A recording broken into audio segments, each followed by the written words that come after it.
Պատրաստելու եմ տնական պիցցա, խմորը չեմ ցույց տվել, բայց բաղադրիչները կգրեմ,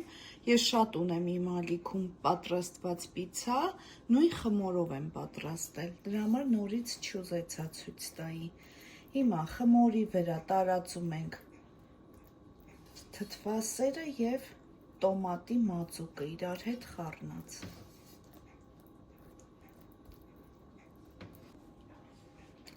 Մի փոքր պանիր կքերեմ, մնացածը վրայից կքերեմ պանիրը։ Ես 2 շերտով եմ անում պանիրը, այդպես ավելի համեղ է։ Պանիրը վերցրել եմ այս անգամ սուլուգունի պանիր, կարող եք մոցարելա վերցնել։ Ուղղակի սուլուգունին հեշտ է քերվում։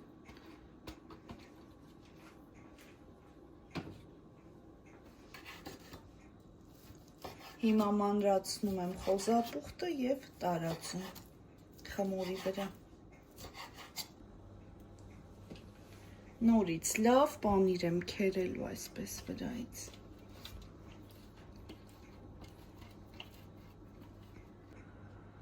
Վրայից դնելու եմ այս տեսակ ռուլետ, որպեսզի ավելի գեղեցիկ լինի։ Լոլիկ։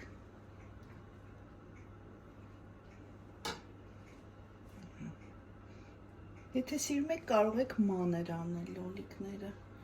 պղպեղ։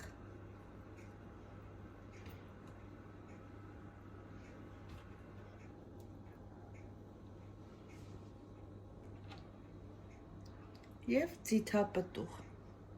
այսպես գեղեցիկ կշարենք։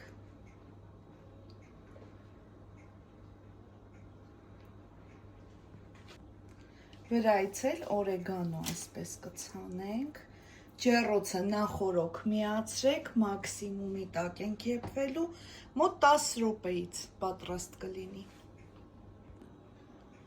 Ստացվել է անչափ համեղ և շատ գեղեցիկ պիցցա, խմորն էլ անչափ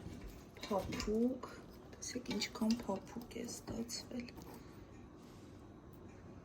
Հիմա կմատուցեմ,